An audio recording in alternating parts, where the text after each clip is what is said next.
Academy சார்பாக பஞ்சாபில் கலந்து கொண்டு வெற்றி பெற்று திரும்பியிருக்கின்ற மாஸ்டர் குணசேகரன் மற்றும் அன்பு தம்பிகளை சிசிஐ தேசிய தலைவர் சுல்ராஜ் சாரும் சிசிஐ தேசிய பொதுச் செயலாளர் தென்னாளர் அவர்களும் வாழ்த்து தெரிவித்த பொழுது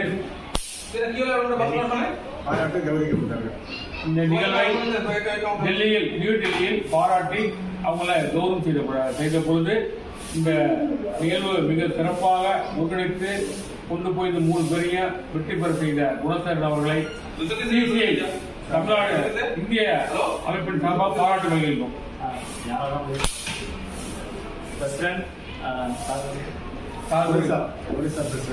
இந்த சிசிஐ தலைவரும் வந்து கலந்து கொண்டிருக்காங்க.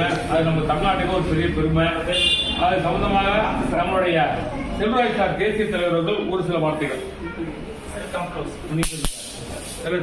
இந்த நிகழ்ச்சியில் வந்து திருவாரூர் வந்து ரைபிள் அகாடமியிலிருந்து மாணவர்கள் வந்து பரிசுகள் பெற்று சென்றிருக்கார்கள். அவரை பாராட்டி கவனிக்கிறோம். மீண்டும் அவர்களுக்கு திருவாரூர் வந்து அவர்களுக்கு ஒரு சிறப்பான ஒரு பாராட்டு வேலை நடத்துவதாக திட்டமிட்டுள்ளோம். இந்த நிகழ்ச்சியில் இந்திய நுகர்வோர் சங்கத்தின் தேசிய பொதுச்செயலாளர் திருநாவுக்கரசு, ஒரிசா தேசிய தலைவர் பார்த்தசாரதி, தமிழ்நாடு தலைவர் திரு ரமேஷ் ஆகியோர் கலந்து கொண்டார்கள். இந்த நிகழ்வு வந்து அவர்களுக்கு மோட்டிவேஷனாக ஒரு ஊக்கப்படுத்தும் ஒரு நிகழ்வாக இந்த நிகழ்ச்சியை டெல்லியில் அவர்களுக்கு பாராட்டி கௌரவிக்கப்பட்டார்கள். அவர்களுக்கு வாழ்த்துக்களை தெரிவித்துள்ளார்.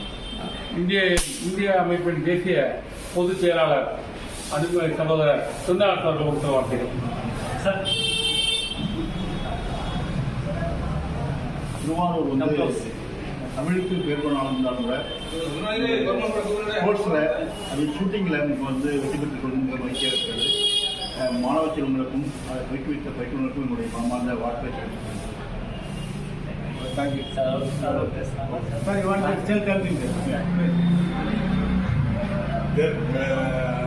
They have achieved very big things at this old, very young age. Which we have not been able to achieve. They have achieved it, and they should be thankful for that. The state is also highly grateful for that. Government should give some promotion to the honest people to achieve something more than.